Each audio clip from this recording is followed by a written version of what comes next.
Hi, എൻ്റെ പേര് മുഹമ്മദ് സിനാൻ.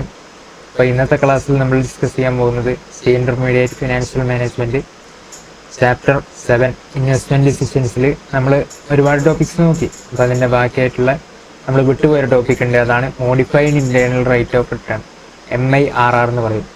ഇത് നമ്മുടെ IRRൻ്റെ വേറൊരു മോഡിഫൈഡ് വെർഷനാണെന്ത് MIRR എന്ന് പറയുന്നത്. അപ്പോൾ അതെന്താണെന്നും അതിൻ്റെ കോൺസെപ്റ്റ് എന്താണെന്നൊക്കെ നമുക്ക് എന്ത് ചെയ്യാം, ഡീറ്റെയിലായിട്ട് വീഡിയോയിലൂടെ നോക്കാം. Okay, let's start. അപ്പോൾ നമുക്ക് modified internal rate of return എന്ന് പറഞ്ഞാൽ എന്താണെന്ന് നോക്കാം. Modified internal rate of return എന്ന് പറഞ്ഞാൽ എന്താണ്? അത് നമ്മുടെ സാധാ ഇൻറ്റേർണൽ റേറ്റ് ഓഫ് റിട്ടേൺ ഒന്നുകൂടി മോഡിഫൈ ചെയ്തിട്ട് ഇറക്കിയിട്ടുള്ള ഒരു റിട്ടേൺ ആണ് modified internal rate of return എന്ന് പറയുന്നത്. അത് നിങ്ങൾക്ക് ആ പേര് തന്നെ മനസ്സിലാവും അങ്ങനെയാണെന്ന്. പക്ഷേ നിങ്ങൾ IRRൻ്റെ ഇക്വേഷനായിട്ട് വലിയ ബന്ധമൊന്നുമില്ല, അത് നിങ്ങൾ വിചാരിക്കേണ്ട. ഇത് ഈ IRRൽ നമ്മൾ കുറേ പ്രോബ്ലംസ് ഫേസ് ചെയ്യുന്നുണ്ട്. കാരണം അത് നമ്മൾ മൾട്ടിപ്പിൾ ആയിട്ട് എന്താ പറയുക, ഇപ്പോൾ നമ്മൾ ഒരു 10% എടുത്ത് 15% എടുത്ത് ഹിറ്റ് ചെയ്തിട്ട് ട്രയൽ ആൻഡ് എറർ മെത്തേഡൊക്കെ വെച്ചിട്ടാണ് നമ്മൾ ചെയ്യുക. അതായത് 2% എടുത്ത് ചെയ്യും, എന്നിട്ട് അതിന്ന് രണ്ടും ചെയ്ത് കഴിഞ്ഞ് കിട്ടി ആൻസർ കിട്ടി ഉണ്ടാക്കുമ്പോഴത്തേക്കും കുറച്ച് ടൈം എടുക്കും. കുറച്ച് കോംപ്ലിക്കേറ്റഡ് ആണ് IRR നമ്മൾ ചെയ്യാമെന്ന്, അല്ലെങ്കിൽ കുറച്ച് ടൈം കൺസ്യൂമിങ് ആണ് നമ്മൾ IRR എന്ന് പറയുന്ന പ്രോസസ്സ്. അതുപോലെ തന്നെ അത് അത്ര ആക്യുറേറ്റുമല്ല. ആക്യുറേറ്റ് അല്ല ഇൻ ദ മീൻസ് നമ്മളിപ്പം പെർസെൻറ്റേജ് അപ്പും ഹൈ, ഇപ്പം അതിൻ്റെ ഗ്യാപ്പ് കൂടുന്നതനുസരിച്ച് നമ്മളുടെ ആ റേറ്റിൻ്റെ നല്ല മാറ്റം വന്നു തുടങ്ങും. അപ്പോൾ അതുകൊണ്ടാണ് ഞാൻ IRR കിട്ടുന്ന ടൈമിൽ തന്നെ ഞാൻ പറഞ്ഞിട്ടുണ്ട്, ഒരു 5%ൻ്റെ ഒരു ഗ്യാപ്പ് അല്ലെങ്കിൽ 10%ൻ്റെ ഗ്യാപ്പൊക്കെ പറ്റുള്ളൂ. കാരണം ആ ഗ്യാപ്പ് കൂടുന്നതനുസരിച്ച് എന്താവും, നമ്മുടെ ആ റേറ്റ് ചേഞ്ച് ആയിക്കൊണ്ടിരിക്കും. അപ്പം അങ്ങനത്തെ പ്രോബ്ലംസ് ഒക്കെ എന്തിനുണ്ട്, ഇൻറ്റേർണൽ റേറ്റ് ഓഫ് റിട്ടേൺ ഉണ്ട്. അപ്പം അത് സോൾവ് ചെയ്തുകൊണ്ട് വന്നിട്ടുള്ള പുതിയ മെത്തേഡാണ് modified internal rate of return. അപ്പോൾ ഇത് നമുക്ക് തുടങ്ങുന്നതിൻ്റെ മുന്നേ ജസ്റ്റ് ഒന്ന് ഇൻറ്റേർണൽ റേറ്റ് ഓഫ് റിട്ടേൺ എന്താണെന്നും അതിൻ്റെ ഒരു ബ്രീഫായിട്ടുള്ള അതിൻ്റെ ആക്ച്വലി വാട്ട് ഇറ്റ് ഈസ് എന്നുള്ളത് നമുക്ക് അറിയണം. എന്നാലേ നമുക്ക് ഈ modified internal rate of return എന്താണെന്ന് മനസ്സിലാവുള്ളൂ. അപ്പോൾ അത് ഞാൻ ഓൾറെഡി IRR എന്താണെന്നോ അതിൻ്റെ ഇക്വേഷൻസും എങ്ങനെ ചെയ്യേണ്ട കാര്യങ്ങളൊക്കെ നമ്മൾ ഓൾറെഡി ഒരു വീഡിയോ ചെയ്തിട്ടുണ്ട്. അപ്പോൾ അതിൽ നിങ്ങൾക്ക് പോയി നോക്കിയാൽ കാണാം. അപ്പോൾ ഇതിൽ നമ്മൾ നോക്കാൻ പോകുന്നത് എന്താണ് വാട്ട് ആക്ച്വലി IRR ഈസ് എന്നുള്ളതാണ് നമ്മൾ നോക്കാൻ പോകുന്നത്. അപ്പം for understanding the concept, first understand what is IRR. IRR എന്താണെന്ന് നമ്മൾ ആദ്യം അറിയണം. IRR ഞാനൊരു എക്സാമ്പിളിലൂടെ നിങ്ങൾക്ക് കാണിച്ചു തരാം, അപ്പോഴാണ് നിങ്ങൾക്ക് പെട്ടെന്ന് മനസ്സിലാവുക. ഇപ്പം അതിന് മുന്നേ ഈ IRR എന്നുള്ളതിനെ കൊണ്ട് ഉദ്ദേശിക്കുന്നത് എന്താണെന്ന് എല്ലാവർക്കും അറിഞ്ഞൂടെ. IRR എന്ന് പറഞ്ഞാൽ നമ്മളെ ഒരു റേറ്റ് ആണ്. ആ റേറ്റിൽ എന്തായിരിക്കും, ആ റേറ്റ് വെച്ച് IRR is the rate. Hand writing കുറച്ച് മോശമാണ്, അപ്പോൾ ഒന്ന് രജിസ്റ്റർ ചെയ്യുന്നത്.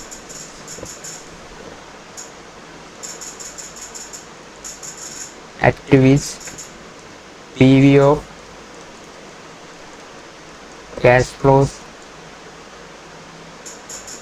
become initial investment. അതായത് present value of cash flows initial investment ആയിട്ട് ഈക്വൽ ആകുന്ന ആ ഒരു ഡിസ്കൗണ്ട് റേറ്റ് അല്ലെങ്കിൽ ഇൻട്രസ്റ്റ് റേറ്റിനാണ് എന്തെന്ന് പറയുന്നത് IRR റേറ്റ് എന്ന് പറയുന്നത്. ആ IRR റേറ്റിൽ നമ്മൾ ചെയ്യുന്ന ടൈമിൽ എന്താ പറയുക, അതിന് NPVയുമായിട്ട് നമ്മൾ കമ്പയർ ചെയ്യുകയാണെങ്കിൽ അവിടെ NPV ഓൾവേസ് ഈക്വൽ ടു 0 ആയി വരുന്ന കേസ്. NPV എന്തായിരിക്കും, 0 ആയിരിക്കും. ആ ഒരു റേറ്റ്, എത്ര റേറ്റിലാണ് നമ്മുടെ NPV 0 ആവുന്നത്, അല്ലെങ്കിൽ നമ്മുടെ ഇനീഷ്യൽ ഇൻവെസ്റ്റ്മെൻറ്റും അതുപോലെ തന്നെ നമ്മുടെ present value of cash flows equal ആകുന്ന ആ പോയിന്റ്, ആ റേറ്റ് എത്രയാണെന്നുള്ളതാണ് IRR എന്നുള്ളതിനെ കൊണ്ട് ഉദ്ദേശിക്കുന്നത്. അപ്പം ഇവിടെ നമ്മൾ ചെയ്യുമ്പം എന്താണ് അതിൻ്റെ ഈ IRR എന്ന് കേട്ടതല്ലാതെ എന്താണ് അതിനെ കൊണ്ട് ഉദ്ദേശിക്കുന്നതെന്ന് നമ്മൾ അവിടെ മര്യാദയ്ക്ക് എക്സ്പ്ലെയിൻ ചെയ്തിട്ടില്ല. കാരണം അത് നമ്മൾ ഇവിടെയാണ് ശരിക്കും പറയുന്നത് എന്താണ് ഐറ്റം എന്നുള്ളത്. അപ്പോൾ നമുക്ക് നേരെ നോക്കാം. ഫോർ അണ്ടർസ്റ്റാൻഡിങ് കോൺസെപ്റ്റ് IRR എന്താണെന്ന് നോക്കണം. അപ്പോൾ ഒരു എക്സാമ്പിൾ നോക്കാം. എക്സാമ്പിൾ നിങ്ങൾ നോക്കിക്കോളൂ. First cost of project. ഒരു പ്രൊജക്റ്റിൻ്റെ കോസ്റ്റ് തന്നിട്ടുണ്ട്, 1000 ആണ് പ്രൊജക്റ്റിൻ്റെ കോസ്റ്റ്. ലൈഫ് 3 years ആണ്. ക്യാഷ് ഫ്ലോ ആഫ്റ്റർ ടാക്സ് 100 ആണ്. 100 per annum ആണ്. സാൾവേജ് വാല്യൂ 900 ആണ്. അപ്പൊ IRR നമ്മൾ എങ്ങനെയാണ് കണ്ടുപിടിക്കുക? IRR സിമ്പിളി നമ്മൾ കണ്ടുപിടിക്കുക എങ്ങനെയാണെന്ന് വെച്ചാൽ discount the cash flows at 2 rates. നമ്മൾ ഏതെങ്കിലും ഒരു 2 റേറ്റ്സ് വെച്ചിട്ട് എന്ത് ചെയ്യും? ഡിസ്കൗണ്ട് ചെയ്യും. അപ്പൊ നമുക്ക് ഏതാണ്ട് ഇതിന്റെ അടുത്തേക്ക് വരുന്നുള്ളൊരു പ്രതീക്ഷയുള്ള 2 റേറ്റ്സ് എടുക്കാൻ എപ്പോഴും ശ്രദ്ധിക്കുക. അല്ലെങ്കിൽ നമ്മുടെ റേറ്റ് എന്താവും, കുറച്ച് ഡിഫറെൻ്റ് ആയി മാറും. ആ ഒരു നമ്മൾ ഏത് റേറ്റ്സ് എടുക്കുന്നോ അതിൻ്റെ ആ ഒരു ഗ്യാപ്പും ആ റേറ്റും തമ്മിൽ എന്താ പറയുക, ആ റേറ്റ് അനുസരിച്ചിരിക്കും നമ്മുടെ ആൻസറിൽ വയ്ക്കുന്ന വേരിയേഷൻസ്. അപ്പോൾ നമ്മൾ കുറേ ഗ്യാപ്പുള്ളത് എടുത്താൽ നമുക്ക് വളരെ വേരി ആയിട്ടുള്ള ആൻസർ ആയിരിക്കും കിട്ടുന്നുണ്ടാവുക ചിലപ്പോൾ. അപ്പം ഐ ആം ടേക്കിംഗ് 10%ഉം 15% ആണ് ഞാൻ ഇവിടെ എടുക്കുന്നത്. അപ്പോൾ നമുക്ക് ചില ക്വസ്റ്റ്യൻസിൽ എന്തായിരിക്കും എന്ന് വെച്ചാൽ ഒരു 2-3 റേറ്റ്സിൽ എന്ത് തന്നിട്ടുണ്ടാവും, നമ്മുടെ IRRന്റെ റേറ്റ് എന്ന് പറഞ്ഞിട്ട്, അതായത് ഇങ്ങനെ ഞാനിപ്പോൾ കൊടുത്ത പോലെ ആനിറ്റി ഫാക്ടർ അറ്റ് 10% എന്നൊക്കെ പറഞ്ഞിട്ട് തന്നിട്ടുണ്ടാവും. അപ്പോൾ അതിൻ്റെ ഉദ്ദേശം എന്താണെന്ന് വെച്ചാൽ അതിലേതെങ്കിലും ഒരു 2 എടുത്താൽ മതി. പിന്നെ നിങ്ങൾ കയ്യിൽ നിന്നിട്ട് വേറെ ഒരു 12% അങ്ങനെയൊന്നും എടുക്കാൻ നിൽക്കണ്ട. അപ്പോൾ ക്വസ്റ്റ്യനിൽ ഓൾറെഡി നിങ്ങൾക്ക് ഒരു പെർസെൻറ്റേജ് തന്നിട്ടുണ്ടെങ്കിൽ ആ പെർസെൻറ്റേജ് തന്നെ എടുക്കുക. അതായത് 2% മാത്രം തന്നിട്ടുണ്ടെങ്കിൽ ആ പെർസെൻറ്റേജ് തന്നെ എടുക്കുക. ചിലപ്പോൾ എന്തായിരിക്കും എന്ന് വെച്ചാൽ ഒരു 4% ഒക്കെ, അതായത് 10%, 15%, 30%, 32% എന്നൊക്കെ പറഞ്ഞിട്ട് ഒരു 4% ഒക്കെ ഉണ്ടെങ്കിൽ നിങ്ങൾ എന്ത് ചെയ്യാന്ന് വെച്ചാൽ അത് ഏതിൻ്റെ ഇടയിലായിരിക്കും, അതായത് ഇൻ ബിറ്റ്വീൻ ഏതിലായിരിക്കും വരുന്നതെന്ന് നോക്കിയിട്ട് നിങ്ങൾ എന്ത് ചെയ്യുക, നിങ്ങളൊരു ഡിസിഷൻ എടുത്തിട്ട് അത് എടുക്കുക. അപ്പം ക്വസ്റ്റ്യനുള്ളിൽ തരുന്നതാണെങ്കിൽ ആ റേറ്റ് തന്നെ നിങ്ങൾ എടുക്കാൻ ശ്രദ്ധിക്കുക. കാരണം അതായിട്ടായിരിക്കും ICAI ചെക്ക് ചെയ്യുന്നുണ്ടാവുക. ഇപ്പോൾ നമ്മൾ ICAIൻ്റെ ആൻസർ ആയിട്ട് മാച്ച് ആണെങ്കിൽ അങ്ങനെ ചെയ്യേണ്ടി വരും. ഓക്കെ, ഞാൻ ജസ്റ്റ് പറഞ്ഞെന്നുള്ളൂ. അപ്പോൾ ഇത് ഇപ്പോൾ ഇവിടെ ഞാൻ എന്താ ചെയ്യുന്നത്, 10%ഉം 15% എടുത്തിട്ട് ഞാൻ എന്ത് ചെയ്യുന്നു, എൻ്റെ ക്യാഷ് ഫ്ലോനെ ഡിസ്കൗണ്ട് ചെയ്യാൻ പോവാണ്. അപ്പം ആദ്യം തന്നെ ഞാൻ എന്ത് ചെയ്യാണ്, 10% എടുത്തിട്ട് ഡിസ്കൗണ്ട് ചെയ്ത് നോക്കുകയാണ്. ഡിസ്കൗണ്ട് ചെയ്ത് നോക്കുമ്പോൾ എനിക്ക് പ്രസൻറ്റ് വാല്യൂ ആണ് കിട്ടുക. പ്രസൻറ്റ് വാല്യൂ ഈക്വൽ ടു, ഇവിടെ എന്താണെന്ന് വെച്ചാൽ ഈക്വൽ ക്യാഷ് ഫ്ലോസ് ആണ് ECSൽ. സോറി, ഇത് ക്യാഷ് ഫ്ലോ ആഫ്റ്റർ ടാക്സ് 100 അല്ല, 140 ആണ്, മിസ്റ്റേക്ക് വന്നതാണ്. അപ്പം 140 ആണ് എന്തെന്ന് പറയുന്നത് present value of cash flows വരുന്നത്. അത് ഇൻറ്റു 2.487 എന്ന് പറഞ്ഞാൽ annuity factor at 10%. Annuity factor at 10% ഞാൻ ചെയ്യുന്നു. എന്താണെന്ന് വെച്ചാൽ ഇത് ഈക്വൽ ക്യാഷ് ഫ്ലോസ് 3 ഇയേഴ്സിലേക്ക് തന്നിട്ടുണ്ടെങ്കിൽ നിങ്ങൾ പിന്നെ വേറെ നോക്കേണ്ട ആവശ്യമില്ല. ഈക്വൽ ആണ് ക്യാഷ് ഫ്ലോ എന്ന് വെച്ചാൽ നിങ്ങൾ പിന്നെ എന്ത് ചെയ്യേണ്ട ആവശ്യമില്ല. ഓരോന്ന് വെച്ച് ഇപ്പം 140 ഇൻറ്റു 0.909, 140 ഇൻറ്റു 0.857 എന്നൊക്കെ പറഞ്ഞ് ഇങ്ങനെ മൾട്ടിപ്ലൈ ചെയ്ത് ആഡ് ചെയ്ത് ചെയ്യുന്നതിനേക്കാളും അതേ ആൻസർ തന്നെയാണ് നിങ്ങൾക്ക് എന്ത് ഇവിടെ കിട്ടുക, ഈ ആനിറ്റി ഫാക്ടർ വെച്ച് ചെയ്താലും കിട്ടുക. അപ്പം നമ്മൾ ഏറ്റവും എളുപ്പത്തിൽ വേഗം ചെയ്തു തീർക്കാൻ കഴിയുന്ന മെത്തേഡ് നോക്കുക. അപ്പം ആനിറ്റി ഫാക്ടർ ഉണ്ടെങ്കിൽ ആനിറ്റി ഫാക്ടറിനെ കൊണ്ട് എന്ത് ചെയ്താൽ മതി, ഇയർലി ക്യാഷ് ഫ്ലോനെ നേരെ അങ്ങ് മൾട്ടിപ്ലൈ ചെയ്താൽ നമുക്ക് എന്ത് കിട്ടും, നമുക്ക് നമ്മൾ പ്രസൻറ്റ് വാല്യൂ കാണുന്ന, അതായത് ഒരു ഈച്ച് ഇയറിൽ നമ്മൾ കാണുന്ന അതേ ആൻസർ തന്നെ നമുക്ക് കിട്ടും. ഓക്കെ, ഇപ്പോൾ 140 ഉണ്ട്. അതുപോലെ തന്നെ ഇവിടെ സാൽവേജ് വാല്യൂ തന്നിട്ടുണ്ട്. സാൽവേജ് വാല്യൂ തന്നിട്ടുണ്ടെങ്കിൽ നമ്മൾ ഓൾവേസ് എന്ത് ചെയ്യണം, ആ സാൽവേജ് വാല്യൂയും നമ്മൾ ഡിസ്കൗണ്ട് ചെയ്തിട്ട് അതും നമുക്ക് കിട്ടുന്ന ക്യാഷ് ഫ്ലോ തന്നെയാണ്. ആ ക്യാഷ് ഫ്ലോയും കൂടി നമ്മൾ കൺസിഡർ ചെയ്യണം. അപ്പം സാൽവേജ് വാല്യൂ നിങ്ങൾ എന്ത് ചെയ്യരുത്, ആനിറ്റി ഫാക്ടർ വെച്ച് മൾട്ടിപ്ലൈ ചെയ്യരുത്. കാരണം അതെന്താണ്, 3rd ഇയറിൽ കിട്ടുന്ന ക്യാഷ് ഫ്ലോ ആണ്. അത് എന്ത് ചെയ്യുക, സെപ്പറേറ്റ് 3rd ഇയറിൻ്റെ ഡിസ്കൗണ്ടിങ് ഫാക്ടർ ഒന്നെങ്കിൽ ക്വസ്റ്റ്യനിൽ തന്നിട്ടാണ്, അല്ലെങ്കിൽ നിങ്ങൾ എന്ത് ചെയ്യുക, നിങ്ങൾക്ക് അറിയാലോ കണ്ടുപിടിക്കാൻ എങ്ങനെയാണ്. അത് ഏതാണോ റേറ്റ് എന്ന് വെച്ചാൽ 1 ഡിവൈഡഡ് ബൈ 1 വെച്ചിട്ട് ഇപ്പം 1.12% അല്ലെങ്കിൽ 10% ആണെങ്കിൽ 1.1 അടിച്ചാൽ എന്ത് കിട്ടും, ഫസ്റ്റ് ഇയറിൻ്റെ കിട്ടും. ഈക്വലിറ്റി അടിച്ചാൽ സെക്കൻഡ് ഇയറിൻ്റെ കിട്ടും. അത് അങ്ങനെ എത്ര ഈക്വലിറ്റി അടിക്കുന്നു അതനുസരിച്ച് ഇയേഴ്സ് മാറിക്കൊണ്ടിരിക്കും. എന്നിട്ട് നിങ്ങൾ എന്ത് ചെയ്യുക, ഒന്നും ചെയ്ത് നേരെ GT അടിച്ചാൽ അതിൻ്റെ ആനിറ്റി ഫാക്ടറും കിട്ടും. ഞാൻ ഓൾറെഡി പറഞ്ഞിട്ടുള്ളതാണ്. ഓക്കെ, അപ്പോൾ അങ്ങനെ 900 ഇൻറ്റു 0.75 എന്താണ് discounting factor of 3rd year discounting factor എടുത്തു. അപ്പം അതുകൊണ്ട് മൾട്ടിപ്ലൈ ചെയ്ത് അപ്പോൾ എന്ത് കിട്ടി, എനിക്ക് പ്രസൻറ്റ് വാല്യൂ കിട്ടി 1024 ആണ് എനിക്ക് പ്രസൻറ്റ് വാല്യൂ കിട്ടിയത്. ലെസ് അതിൽ നിന്ന് എന്ത് ചെയ്യുക, ഇനീഷ്യൽ ഇൻവെസ്റ്റ്മെൻറ്റ് മൈനസ് ചെയ്താൽ, ഇനീഷ്യൽ ഇൻവെസ്റ്റ്മെൻറ്റ് എത്രയാണ് ഇവിടെ വരുന്നത്, 1000 ആണ് വരുന്നത്. ആ 1000 മൈനസ് ചെയ്ത് കഴിഞ്ഞാൽ NPV വരുന്നത് 24 ആണ്, 24 ആണ് എൻ പി വി വരുന്നത്. ഓക്കെ, ഇപ്പോൾ എൻ പി വി 10% നമുക്ക് 24 എന്ന് കിട്ടി. ഓക്കെ, ഇനി 15% ചെയ്ത് നോക്കുക. 15% ചെയ്യുമ്പോൾ പ്രസന്റ് വാല്യൂ 140 ഇൻറ്റു 2.283, അതായത് അവിടെ ക്വസ്റ്റ്യനിൽ തന്നെ തന്നിട്ടുണ്ട്. 15%-ൻ്റെത് 2.283 ആണ്, 10%-ൻ്റെത് 2.487 ആണ് തന്നിട്ടുണ്ട്. അപ്പോൾ അത് വെച്ചിട്ടാണ് ഞാൻ ചെയ്യുന്നത്. ക്വസ്റ്റ്യനിൽ നിങ്ങൾക്ക് വാല്യൂ തന്നിട്ടുണ്ടെങ്കിൽ അതേ വാല്യൂ തന്നെ എടുത്ത് ചെയ്യാൻ ശ്രമിക്കുക. ഓക്കെ, പിന്നെ സാൽവേജ് വാല്യൂ എന്ത് ചെയ്യുക, third year discounting factor at 15% ചെയ്താൽ നിങ്ങൾക്ക് എന്ത് കിട്ടും, രണ്ടും കൂടി ആഡ് ചെയ്താൽ 911 കിട്ടും. അതാണ് പ്രസന്റ് വാല്യൂ. അതിൽ നിന്ന് ഇൻവെസ്റ്റ്മെന്റ് ആയിട്ടുള്ള 1000 ലെസ് ചെയ്ത് കഴിഞ്ഞാൽ എൻ പി വരുന്നത് ഇവിടെ നെഗറ്റീവാണ് വരുന്നത്. ഒന്ന് നെഗറ്റീവ് ഒന്ന് പോസിറ്റീവ് ആണ് വരുന്നത്. ഓക്കെ, അപ്പോൾ ഇനി നെക്സ്റ്റ് സ്റ്റെപ്പ് എന്ന് പറയുന്നത് IRR കണ്ടുപിടിക്കുക. IRR എന്താണ്? ആദ്യം തന്നെ IRR is equal to lower rate. Lower rate എത്രയാണ്? 10% ആണ് lower rate, plus N P V at lower rate എത്രയാണ്? 24 ആണ് N P V at lower rate, divided by N P V at lower rate minus N P V at higher rate. ഇവിടെ N P V at higher rate എന്താണ്? Minus ആണ്. അപ്പം minus 18 വരും. മൈനസും plus ആവും. Into 10%, sorry 15% minus 10% equal to 10% plus 1.062% equal to 11.062% എന്ന് വരും. അപ്പം ഈ 11.060% ആണ് നമ്മുടെ IRR വരുന്നത്. ഓക്കെ, അപ്പൊ ഇങ്ങനെ നമ്മൾ എന്ത് ചെയ്തു, ഇങ്ങനെയാണ് നമ്മൾ IRR കണ്ടുപിടിക്കുക. ഓക്കെ, ഇത് നമ്മൾ ഓൾറെഡി IRRന്റെ കോൺസെപ്റ്റ് പഠിച്ചതാണ്. ഇനി വേറെ പഠിക്കാത്തൊരു കാര്യം പറഞ്ഞുതരാം. This IRR says that your investment will have a value of 1000 into 1.1062 raise to 3. അതായത് ഈ റേറ്റ് എന്ന് പറയുന്നത് എന്താണെന്ന് വെച്ചാൽ നമ്മുടെ ആ പ്രിൻസിപ്പൽ, അതായത് ഇനീഷ്യൽ ഇൻവെസ്റ്റ്മെന്റ് ഉണ്ടല്ലോ, അല്ലെങ്കിൽ നമ്മുടെ ആ കോസ്റ്റ് ഉണ്ടല്ലോ, ആ കോസ്റ്റിന്റെ മുകളിൽ നമ്മൾ ഈ റേറ്റിനെ കോമ്പൗണ്ട് ചെയ്തിട്ട് എത്ര ഇയേഴ്സിലേക്കാണോ അത്രയും ഇയേഴ്സിലേക്ക് ചെയ്താൽ നമുക്ക് ഈ പ്രൊജക്റ്റിന്റെ ടോട്ടൽ ഫ്യൂച്ചർ വാല്യൂ കിട്ടും.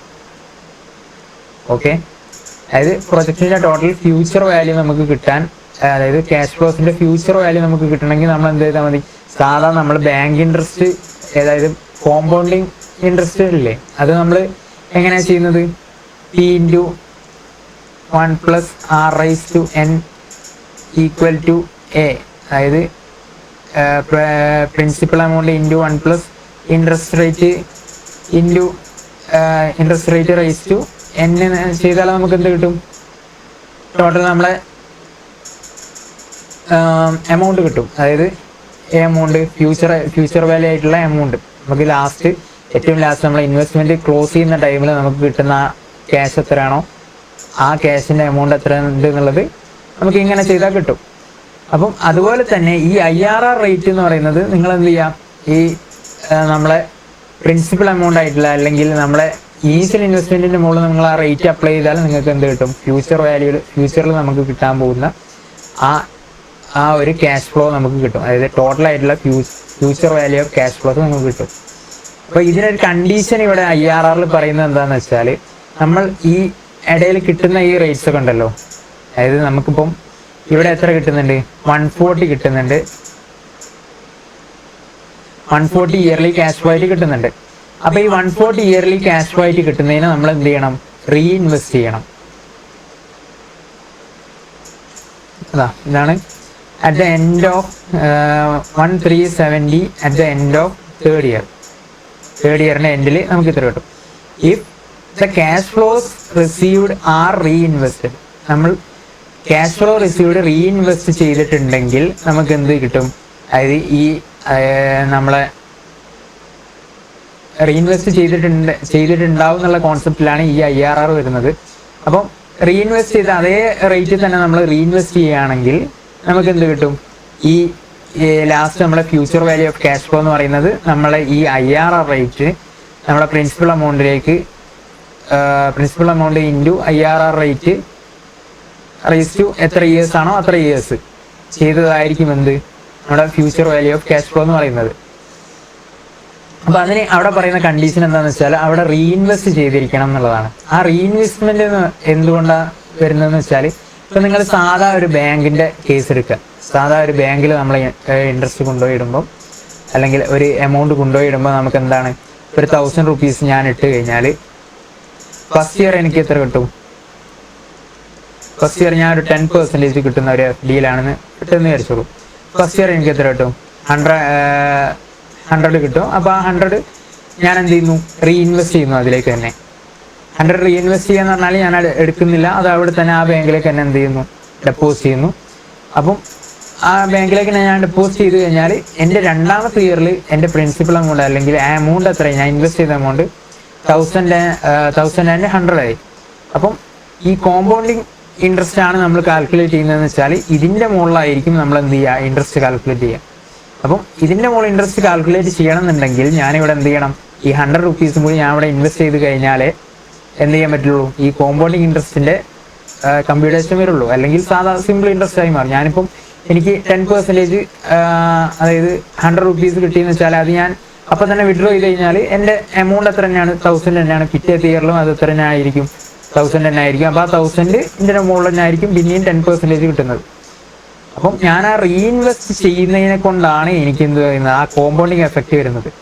അപ്പം ഈ IRR നമ്മൾ എന്ത് ചെയ്യാണ്? ഇൻവെസ്റ്റ്മെന്റിനെ ഒരു നമ്മുടെ FD പോലെ നിങ്ങൾ കാണും. അതായത് ഒരു FD പോലെ നമ്മൾ റീഇൻവെസ്റ്റ് ചെയ്ത്, അതായത് അതിൽ നിന്ന് കിട്ടുന്ന ഒരു പ്രൊജക്റ്റിൽ നിന്ന് നമുക്ക് കിട്ടുന്ന ക്യാഷ് ഫ്ലോസ് നമ്മൾ എന്ത് ചെയ്യുന്നു? അത് നമ്മൾ പുറത്തേക്ക് എടുക്കുന്നില്ല, അത് അവിടെ തന്നെ അല്ലെങ്കിൽ വേറെ ഏതെങ്കിലും പ്രൊജക്ട്സിൽ നമ്മൾ അതേ rate, internal rate of return, ആ റേറ്റ് അതായത് IRR റേറ്റിന് ഇക്വാലന്റ് ആയിട്ടുള്ള റേറ്റിൽ നമ്മൾ വേറൊരു സ്ഥലത്ത് അല്ലെങ്കിൽ അവിടെ തന്നെ ഇൻവെസ്റ്റ് ചെയ്യുന്നു എന്നുള്ള കോൺസെപ്റ്റിലാണ് എന്ത് പറയുന്നത്? ഈ IRR ബേസ് ചെയ്തിട്ടുള്ളത്. അത് നിങ്ങൾ IRR നോക്കിയാൽ അതിൻ്റെ കോൺസെപ്റ്റിൽ നിങ്ങൾക്ക് ടെക്സ്റ്റ് ബുക്ക് നോക്കിയാൽ അതിൽ കാണാം. അപ്പം ആ ഒരു കോൺസെപ്റ്റ് ഉണ്ട് അവിടെ. അപ്പോൾ ഈ ഒരു കോൺസെപ്റ്റ് എന്ന് പറയുന്നത് ശരിക്കും നിങ്ങൾ നോക്കുകയാണെങ്കിൽ എന്താണ്?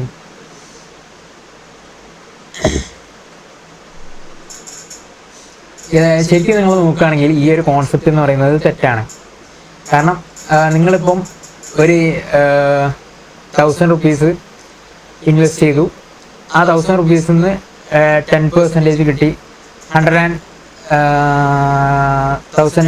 നമുക്ക് നിങ്ങൾക്ക് കിട്ടിയെന്ന് വിചാരിച്ചോളൂ.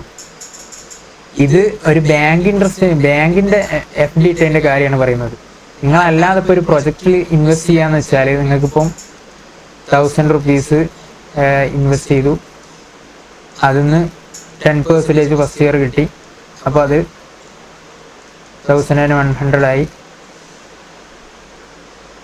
അപ്പം ചില ഇൻവെസ്റ്റ്മെന്റ്സ് എങ്ങനെയായിരിക്കും എന്ന് വെച്ചാൽ ഈ 1000 മാത്രമേ റിക്വയർഡ് ഉണ്ടാവുള്ളൂ.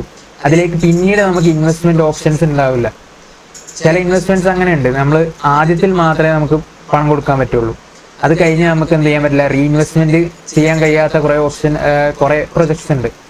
അപ്പൊ അങ്ങനത്തെ പ്രൊജക്ട്സ് ഒക്കെ ആണെന്നുണ്ടെങ്കിൽ നമ്മൾ എന്ത് ചെയ്യും? ഈ റീഇൻവെസ്റ്റ്മെന്റ് എന്ന് പറഞ്ഞ കാര്യം നമുക്ക് പോസിബിൾ അല്ല. അപ്പം ഈ reinvestment at the IRR rate, അതായത് IRR നമുക്ക് കിട്ടിയ അതേ റേറ്റ് തന്നെ ആവണമെന്നും ആ കണ്ടീഷനാണ്. ശരിക്കും നമ്മൾ ഇപ്പോൾ ഈ 100 rupees കിട്ടിയിട്ട് ഞാനിപ്പോൾ റീഇൻവെസ്റ്റ് ചെയ്യാൻ പോവുകയാണ്, വേറെ ഇവിടെ തന്നെ ഇൻവെസ്റ്റ് ചെയ്യണമെന്ന് IRR പറയുന്നില്ല. നിങ്ങൾ വേറെ എവിടെയെങ്കിലും ഇൻവെസ്റ്റ് ചെയ്താലും മതി. പക്ഷേ എന്ത് ചെയ്യണം? IRR റേറ്റ് കിട്ടണം എന്നാണ് പറയുന്നത്. പക്ഷെ IRR റേറ്റ് നമ്മളിപ്പം ഈ 100 rupees നമ്മൾ വേറെ ഒരു സ്ഥലത്ത് ഒരു ബാങ്ക് കൊണ്ടുപോയിട്ടാണെങ്കിൽ നിങ്ങൾക്ക് ഈ 10% കിട്ടിക്കൊള്ളണമെന്നില്ല, ഒരു 5% ഒക്കെ കിട്ടുള്ളൂ. അപ്പം എന്താണ്? നമ്മൾ ഈ റീഇൻവെസ്റ്റ്മെന്റ് എന്ന് പറഞ്ഞ കോൺസെപ്റ്റ് കുറച്ച് ഇല്ലോജിക്കൽ ആയിട്ടുള്ള കോൺസെപ്റ്റാണ്. അതാണ് ഈ IRR മെയിൻ ഡ്രോബാക്ക് എന്ന് പറയുന്നത്. അപ്പൊ ഈ ഒരു സംഭവത്തിനെ ചേഞ്ച് ആക്കാൻ വേണ്ടി മാത്രം വന്ന സാധനമാണ് modified internal rate of return. Okay, ഇപ്പൊ ഞാൻ ഇതിൽ പറഞ്ഞിട്ടുള്ളത് എന്താണ്? ഈ റീഇൻവെസ്റ്റ്മെന്റ് നമ്മൾ ചെയ്യുന്ന ഓപ്ഷൻസ് നമുക്ക് അതേ IRR റേറ്റിൽ തന്നെ നമുക്ക് റീഇൻവെസ്റ്റ് ചെയ്യാനുള്ള ഓപ്ഷൻസ് അവൈലബിൾ ആയിട്ടുണ്ടാവണം എന്നില്ല. അപ്പോൾ ആ ഒരു കോൺസെപ്റ്റ് മാറ്റണം എന്നാണ് പറയുന്നത്. അപ്പോൾ ആ കോൺസെപ്റ്റ് മാത്രം മാറ്റിയിട്ടുള്ള സംഭവമാണ് എന്തെന്ന് പറയുന്നത്? Modified internal rate of return എന്ന് പറയുന്നത്.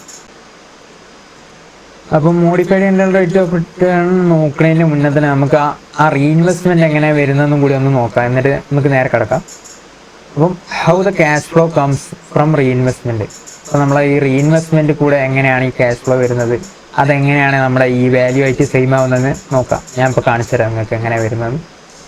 അപ്പം ആദ്യം തന്നെ നമ്മുടെ ഈ ക്യാഷ് ഫ്ലോ തന്നെ നമുക്ക് എടുക്കാം. ഇതിൽ ഈ പ്രൊജക്റ്റ് തന്നെ നമുക്ക് എടുക്കാം. ഈ പ്രൊജക്റ്റിൽ എത്രയാണ് ഇൻവെസ്റ്റ്മെന്റ് വരുന്നത്?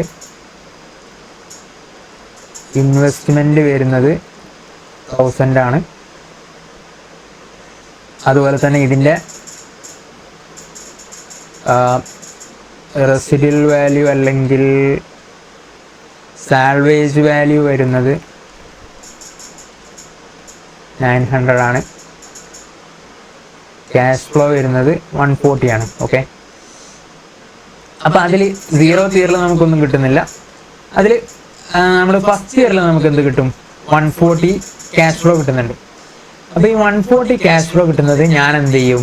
വീണ്ടും ആ പ്രൊജക്റ്റിൽ തന്നെ റീഇൻവെസ്റ്റ് ചെയ്യും. ഓക്കെ, അതായത് IRR മെത്തേഡ് പറയുന്നത് അങ്ങനെയാണ്. നമ്മൾ എന്ത് ചെയ്യണം? അതിൽ തന്നെ വീണ്ടും റീഇൻവെസ്റ്റ് ചെയ്യണം. വീണ്ടും ഞാൻ റീഇൻവെസ്റ്റ് ചെയ്താൽ എന്താവെന്ന് വെച്ചാൽ എനിക്ക് ആ IRR റേറ്റിൽ 2 ഇയർ, അതായത് ബാലൻസ് എത്ര ഇയേഴ്സ് ഉണ്ടോ ആ ഇയേഴ്സിലേക്ക് എനിക്ക് എന്ത് കിട്ടും? ആ റേറ്റിൽ വീണ്ടും റിട്ടേൺ കിട്ടും. ഓക്കെ, ഇപ്പോൾ റേറ്റ് എത്രയാണ്? 11.062 ആണ് എൻ്റെ ആ റേറ്റ് എന്ന് പറയുന്നത്. അപ്പോൾ 140 ഇൻറ്റു 1.11.062 റേസ്റ്റ് 2 എന്ന് പറഞ്ഞ റേറ്റിൽ എനിക്ക് എന്ത് കിട്ടും? IRRൻ്റെ അതായത് ആ 140ക്ക് റിട്ടേൺ കിട്ടും. അത് എത്രയാണ്? 172.68 എന്നുള്ളതാണ് എനിക്ക് അതിൽ നിന്ന് കിട്ടുന്ന റിട്ടേൺ. അതുപോലെ തന്നെ സെക്കൻഡ് ഇയറിൽ എനിക്ക് വീണ്ടും ക്യാഷ് ഫ്ലോ കിട്ടുന്നുണ്ട് 140. ഞാൻ എന്ത് ചെയ്യുന്നു? അത് അവിടേക്ക് തന്നെ റീഇൻവെസ്റ്റ് ചെയ്യുന്നുണ്ട്. സെക്കൻഡ് ഇയറിൽ നിന്ന് തേർഡ് ഇയറിലേക്ക് എത്ര ഉണ്ട്? ഒരു 1 ഇയറേ ഉള്ളൂ. അപ്പോൾ 1 ഇയറിൻ്റെ, അതായത് ഞാൻ 1 ഇയർ ആ 140 വീണ്ടും ഇൻവെസ്റ്റ് ചെയ്യാണ്. അപ്പോൾ ആ 140ക്ക് എനിക്ക് 1 ഇയറിൻ്റെ റിട്ടേൺ കിട്ടും. 1 ഇയറിൻ്റെ റിട്ടേൺ എത്രയാണ്? 1.11.062 എനിക്ക് വീണ്ടും റിട്ടേൺ കിട്ടും. അപ്പോൾ അതെത്രയാണ്? 155.4868 കിട്ടും. അപ്പോൾ ഇത്രയാണ്, അതായത് ആ റീഇൻവെസ്റ്റ് ചെയ്യുന്ന എമൗണ്ടിൻ്റെ മുകളിൽ എനിക്ക് എന്ത് കിട്ടുന്നുണ്ട്? റിട്ടേൺ കിട്ടുന്നുണ്ട്.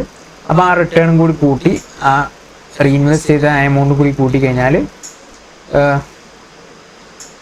155, അതുപോലെ തന്നെ 172, അതുപോലെ തന്നെ ഈ തേർഡ് ഇയറിൽ വരുന്നത്, തേർഡ് ഇയറിൽ എനിക്ക് എന്തൊക്കെ കിട്ടുന്നുണ്ട്? 140 എനിക്ക് റിട്ടേൺ കിട്ടുന്നുണ്ട്. അതുപോലെ തന്നെ തേർഡ് ഇയറിലാണ് ഞാൻ പ്രൊജക്ട് ക്ലോസ് ചെയ്യുന്നത്. അപ്പോൾ ക്ലോസ് ചെയ്യുന്ന ടൈം, ഞാൻ വിൽക്കുന്ന ടൈം എനിക്ക് സാൽവേജ് വിലയായിട്ട് ഒരു 900 കിട്ടുന്നുണ്ട്. അപ്പോൾ എത്രയാണ്? 1040 എനിക്ക് ക്യാഷ് ഫ്ലോ ആയിട്ട് തേർഡ് ഇയറിൽ കിട്ടുന്നുണ്ട്. അപ്പോൾ എനിക്ക് ടോട്ടലായിട്ട് കിട്ടുന്ന ക്യാഷ് ഫ്ലോ എങ്ങനെയാണ്?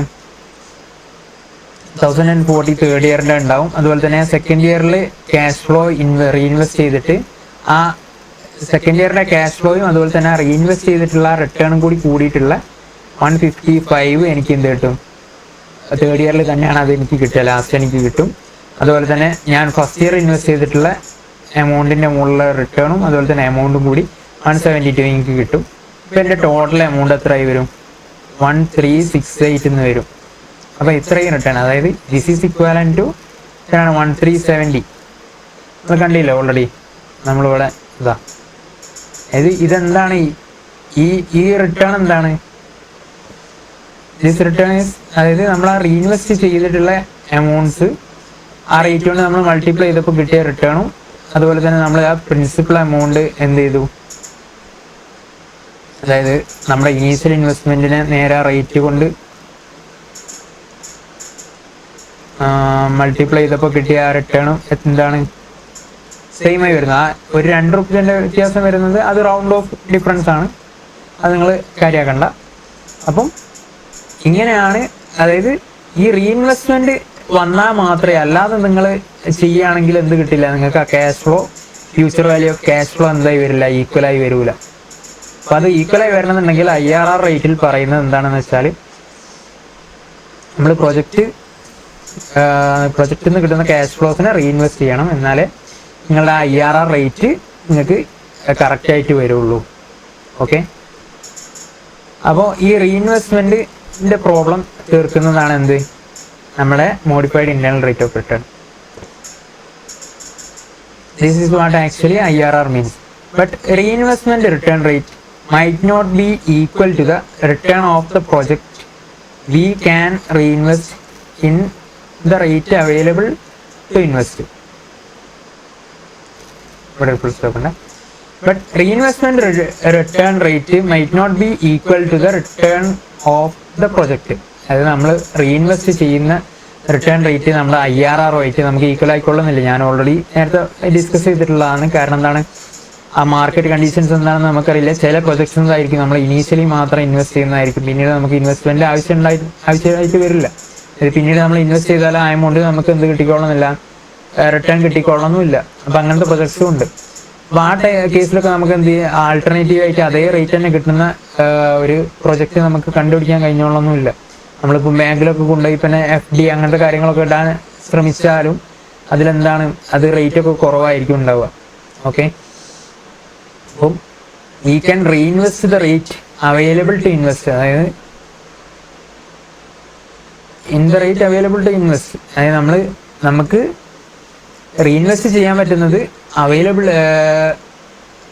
അവൈലബിൾ ആയിട്ടുള്ള, അതായത് ഇൻവെസ്റ്റ്മെന്റിന് അവൈലബിൾ ആയിട്ടുള്ള റേറ്റിൽ നമുക്ക് ഇൻവെസ്റ്റ് ചെയ്യാൻ പറ്റുള്ളൂ.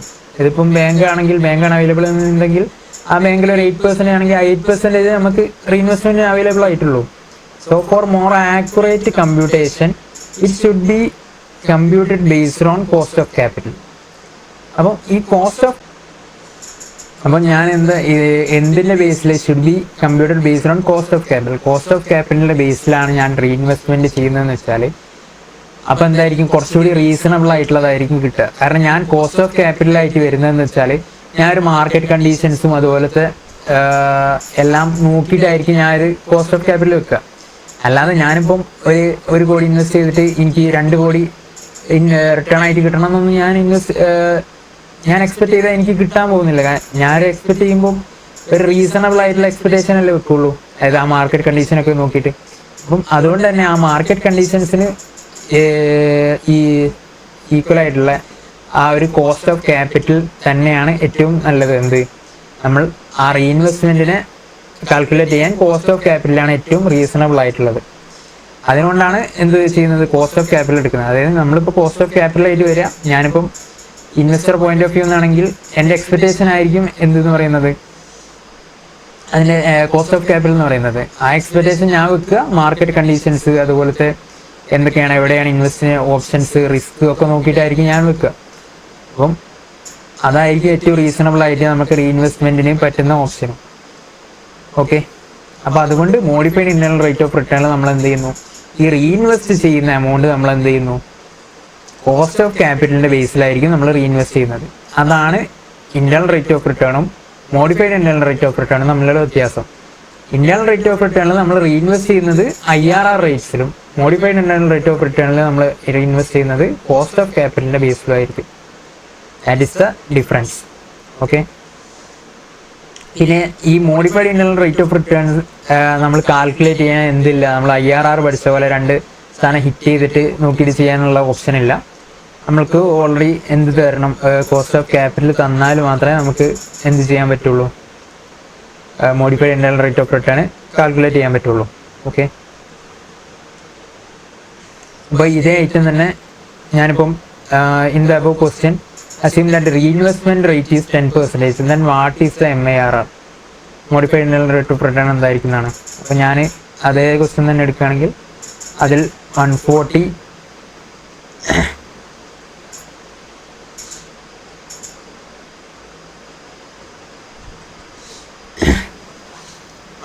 ആണ് എൻ്റെ റിട്ടേൺ വരുന്നത് ഫസ്റ്റ് ഇയർ. അത് ഞാൻ റീഇൻവെസ്റ്റ് ചെയ്യുന്നു 1.1 റേറ്റിൽ. അപ്പോൾ അതെത്ര എനിക്ക് കിട്ടുന്നത് 169.4. അതുപോലെ തന്നെ സെക്കൻഡ് ഇയറിൽ കിട്ടുന്നത് 140 തന്നെയാണ്. അത് ഞാൻ എന്ത് ചെയ്യുന്നു, 1 ഇയറിലേക്ക് 1.1, അതായത് 10% ഞാൻ ഇൻവെസ്റ്റ് ചെയ്യുന്നു, 154 കിട്ടുന്നു. തേർഡ് ഇയറിൽ എനിക്ക് കിട്ടുന്ന എമൗണ്ട് തന്നെയാണ്. അതിന് പ്രസന്റ് വാല്യൂ നമ്മൾ കാൽക്കുലേറ്റ് ചെയ്യാൻ, അല്ലെങ്കിൽ അതിനെ നമുക്ക് ഫ്യൂച്ചർ വാല്യൂ കാൽക്കുലേറ്റ് ചെയ്യാൻ ആവശ്യമില്ല. അപ്പോഴാണ് നമുക്ക് ക്യാഷ് ഫ്ലോ കിട്ടുന്നത്. അപ്പം 1040 അതും കൂടി ആഡ് ചെയ്ത് കഴിഞ്ഞാൽ നമ്മളെ ടോട്ടൽ ക്യാഷ് ഫ്ലോ വരുന്നത് 1363.4 ആണ് വരുന്നത്. അപ്പം ഇനി നമ്മൾക്ക് എന്ത് ചെയ്യാൻ, IRR നമ്മൾ ഓൾറെഡി റേറ്റ് ഒക്കെ നമ്മൾ കണ്ടുപിടിച്ചിട്ടാണ് നമ്മൾ ഈ റീഇൻവെസ്റ്റ്മെന്റ് ഒക്കെ കാൽക്കുലേറ്റ് ചെയ്യുക. ഇവിടെ എന്താണെന്ന് വെച്ചാൽ നമുക്ക് തന്നിട്ടുണ്ടാവുക എന്തായിരിക്കും, കോസ്റ്റ് ഓഫ് ക്യാപിറ്റൽ ആയിരിക്കും. കോസ്റ്റ് ഓഫ് ക്യാപിറ്റൽ നമുക്ക് ഓൾറെഡി തന്നിട്ടുണ്ടാവും. ഈ കോസ്റ്റ് ഓഫ് ക്യാപിറ്റൽ തന്നിട്ട് നമ്മൾ ഈ വാല്യൂവിനെ നമ്മൾ വിളിക്കുന്ന പേരാണ് terminal value of cash flow. Terminal value of cash flow എന്ന് വിളിക്കും. ഇത് നമ്മൾ ആ പ്രസന്റ് വാല്യൂ അല്ലെങ്കിൽ ഫ്യൂച്ചർ വാല്യൂവിൻ്റെ ടോട്ടലിനെയാണ് എന്തെന്ന് പറയുന്നത് terminal value of cash flow എന്ന് പറയുന്നത്. അപ്പോൾ ഈ terminal value of cash flow എന്തായിട്ട് നമ്മൾ കൺസിഡർ ചെയ്യും?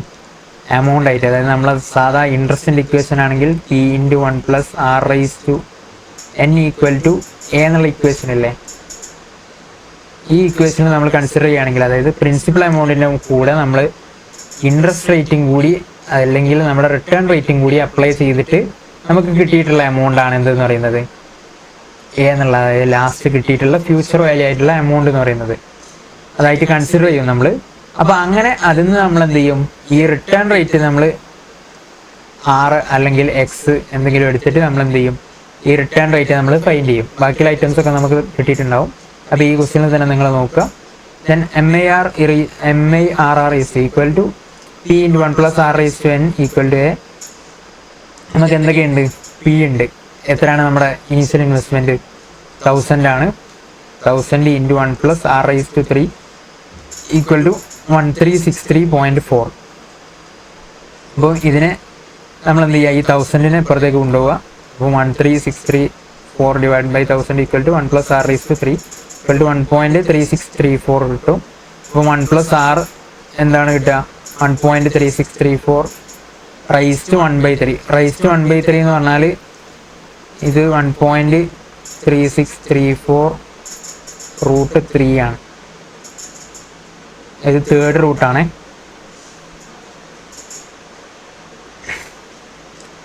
തേർഡ് റൂട്ടിന് പറയുന്ന പേരാണെന്ത്?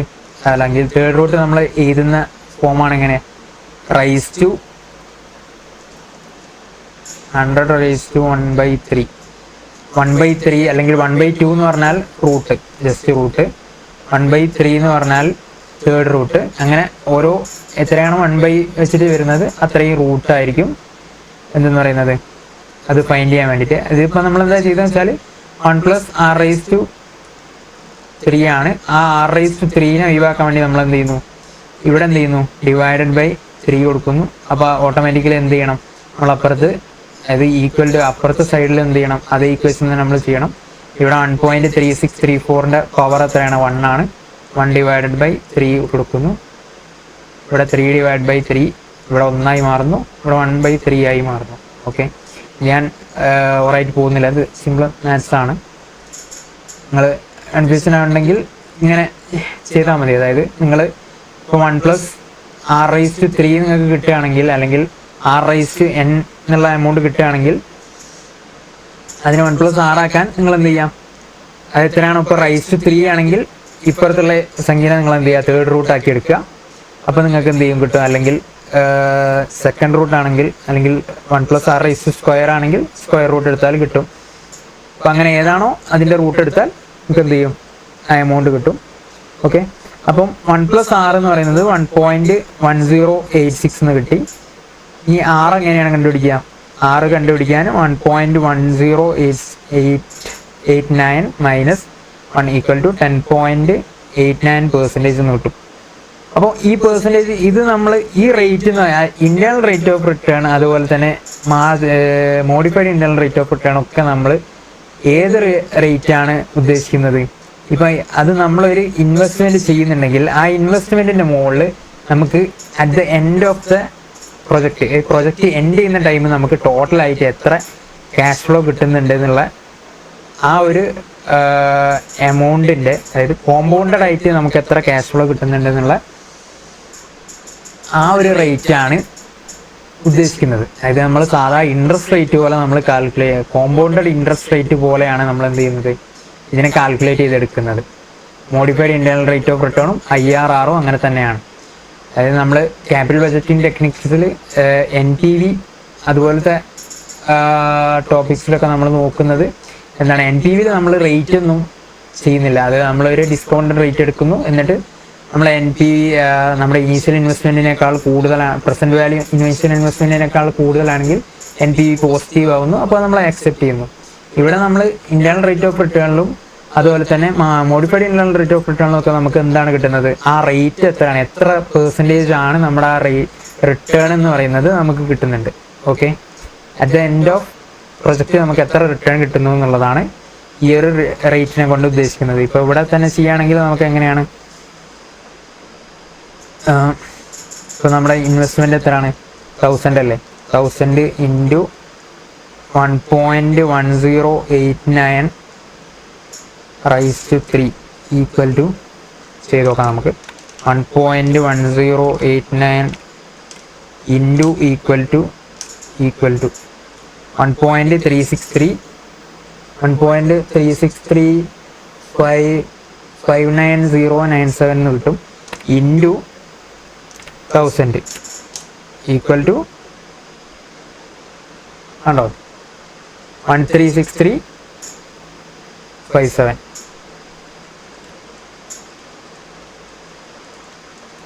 ചെറിയൊരു റൗണ്ട് ഓഫിന്റെ ഡിഫറൻസ് ഉണ്ടാവും, അത് നിങ്ങൾ കാര്യമാക്കേണ്ട ആവശ്യമില്ല. ഇതാ കണ്ടോ നമ്മുടെ വാല്യൂ ആയിട്ട് 1363, ഇവിടെ എന്താണ് 1363. അപ്പൊ ഇങ്ങനെ ഈ ഒരു റേറ്റ് ആണ് നമ്മൾ എന്ത് പറയുന്നത് ഉദ്ദേശിക്കുന്നത്, മോഡിഫൈഡ് ഇന്റേണൽ റേറ്റ് ഓഫ് റിട്ടേണും IRR ഒക്കെ ഈ റേറ്റ് ആണ് ഉദ്ദേശിക്കുന്നത്. ഓക്കെ, ഈ IRRന്റെയും മോഡിഫൈഡ് ഇന്റേണൽ റേറ്റ് ഓഫ് റിട്ടേണിന്റെയും കോൺസെപ്റ്റ് നിങ്ങൾക്ക് നന്നായിട്ട് മനസ്സിലായിട്ടുണ്ടാവുന്നതായിരിക്കുന്നു.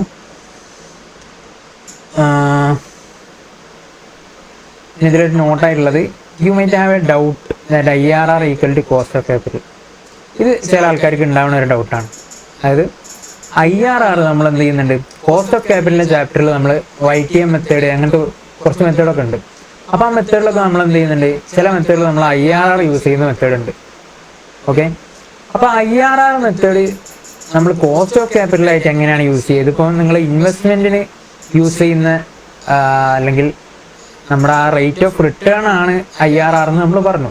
അപ്പോൾ അതെങ്ങനെയാണ് കോസ്റ്റ് ഓഫ് ക്യാപിറ്റലായി മാറുന്നതെന്ന് വെച്ചാൽ, അത് നമ്മൾ എന്ത് ചെയ്യാണ്, നമ്മൾ ജസ്റ്റ് അസ്യൂമിങ് ദാറ്റ് നമ്മുടെ ഒരു പ്രൊജക്റ്റ് നമ്മൾ ഇൻവെസ്റ്റ് ചെയ്തു, അതിൽ നിന്ന് കിട്ടുന്ന എമൗണ്ട്, അതായത് നമ്മുടെ ആ റിട്ടേൺ റേറ്റ് എന്ന് പറയുന്നത് നമ്മൾ ആ തിരിച്ച് ഇൻവെസ്റ്റേഴ്സിന് കൊടുക്കേണ്ട എമൗണ്ട് ആയിട്ട് നമ്മൾ എന്ത് ചെയ്യുന്നു, കൺസിഡർ ചെയ്യുന്നു. അതായത് നമുക്ക് ആ കിട്ടുന്ന റിട്ടേണിൻ്റെ ആ റേറ്റ് തന്നെ എന്തായിട്ട് കൺസിഡർ ചെയ്യാണ്, നമ്മൾ അസ്യൂം ചെയ്യാണ്. അത് തന്നെ ആയിരിക്കും നമ്മൾ ആ ഫണ്ട് തന്ന ഇൻവെസ്റ്റർക്ക്, അല്ലെങ്കിൽ ബാങ്ക് ആണെങ്കിൽ ബാങ്കിന്, അല്ലെങ്കിൽ ഷെയർ ഹോൾഡേഴ്സ് ആണെങ്കിൽ ഷെയർ ഹോൾഡേഴ്സിനൊക്കെ കൊടുക്കേണ്ടത്.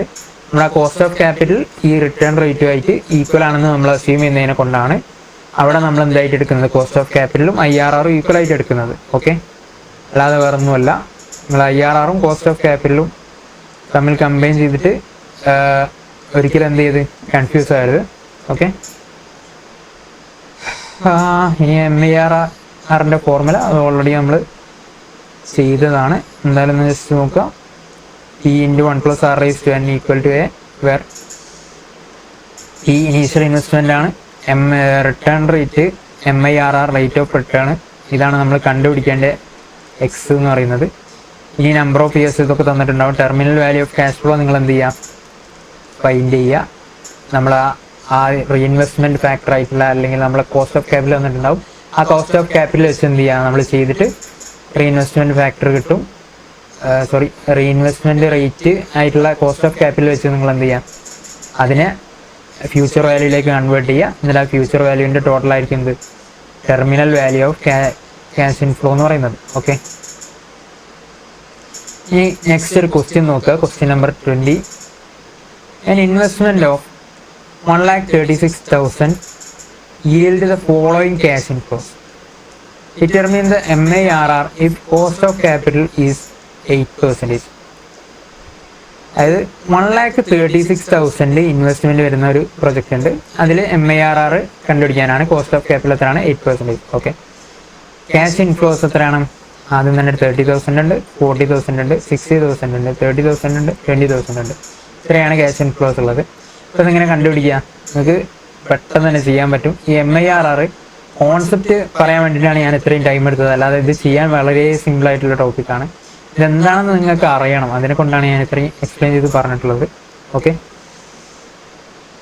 അപ്പം ഈ 30,000 ഇൻറ്റു എന്ത് ചെയ്യാം, ഇത് ഫസ്റ്റ് ഇയറിലുള്ളതാണ്. അപ്പോൾ എത്ര ഇയേഴ്സ് ഉണ്ട്, ഫസ്റ്റ് ഇയറിൻ്റെ എൻഡ് കിട്ടുമ്പോൾ 5th ഇയർ വരെ 4 ഇയേഴ്സ് ഉണ്ട്. അപ്പോൾ 4 ഇയേഴ്സിൻ്റെ എന്ത് ചെയ്യാം, റേറ്റ് എടുത്തിട്ട് മൾട്ടിപ്ലൈ ചെയ്യണം.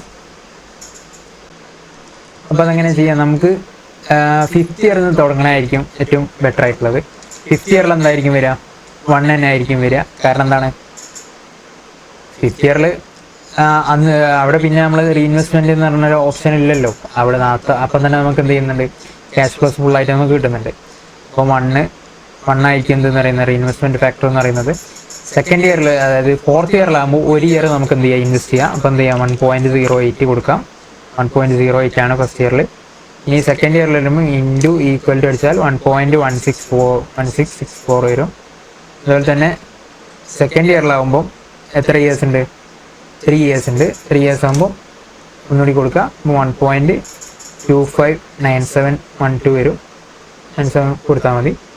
ഒന്നുകൂടി കൊടുക്കുക. ഫസ്റ്റ് ഇയർ ആകുമ്പോൾ ഫോർത്ത് ഇയറിൻ്റെ ഇതാണ് വരിക. അപ്പോൾ എത്രയാണ്? 1.3605 എന്ന് വരും. അപ്പോൾ ഇത് വെച്ച് നിങ്ങൾ എന്ത് ചെയ്യുക, ക്യാഷ് ഫ്ലോസിന് മൾട്ടിപ്ലൈ ചെയ്ത് കഴിഞ്ഞാൽ ടെർമിനൽ വാല്യൂ നിങ്ങൾക്ക് കിട്ടും. ടെർമിനൽ വാല്യൂ എത്രയാണ് വരുന്നത്?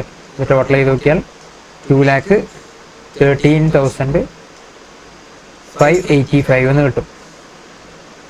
ഓക്കെ. ഇപ്പോൾ ടെർമിനൽ വാല്യൂ കിട്ടിക്കഴിഞ്ഞാൽ പിന്നെ എന്താണ് ചെയ്യാനുള്ളത്? ഇനി MIRR എന്താണ് ചെയ്യുക? MIRR equal to P × 1 + R = N equal to A. P equal to initial investment equal to 1,36,000. നിങ്ങളിങ്ങനെ P equal to initial investment ഇങ്ങനെയൊക്കെ എഴുതണമെന്ന് കമ്പൾസറി അല്ല, എന്നാലും ടൈം കിട്ടുകയാണെങ്കിൽ ഇങ്ങനെയൊക്കെ എഴുതാൻ ശ്രമിക്കുക. ടൈം ഉണ്ടെങ്കിൽ കുറച്ചുകൂടി പ്രസൻറ്റേഷൻസിൽ നിങ്ങൾ എന്ത് ചെയ്യുക, ഫോക്കസ് ചെയ്യുക. എക്സാം ഈസി ആണെങ്കിൽ ചിലപ്പം IC എന്ത് ചെയ്യും, പ്രസൻറ്റേഷൻസിൽ കുറച്ചുകൂടി ഫോക്കസ് ചെയ്യും. ഓക്കെ. അപ്പോൾ ടെർമിനൽ വാല്യൂ എത്രയാണ്? 2,13,585. N 5 ഇയേഴ്സ് ആണ്. ഓക്കെ. അപ്പോൾ ഇനി നമ്മളുടെ ഇക്വേഷനിലേക്ക് ഇടുക. 1,36 × 1 + R = 5 equal to 2,13,585. 1 + R = 5 equal to 2,13,136. 1.5703 എന്ന് കിട്ടും.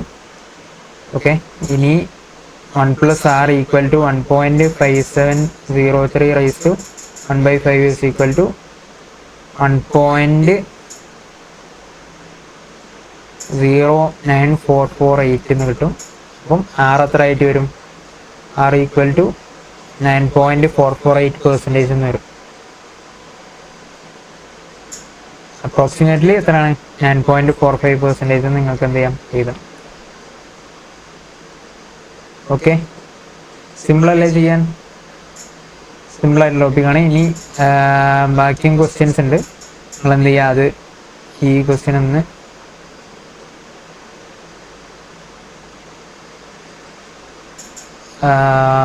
സ്ക്രീൻഷോട്ട് എടുത്തോ, എന്നിട്ട് സ്വന്തമായിട്ടൊന്ന് ചെയ്ത് നോക്കട്ടോ.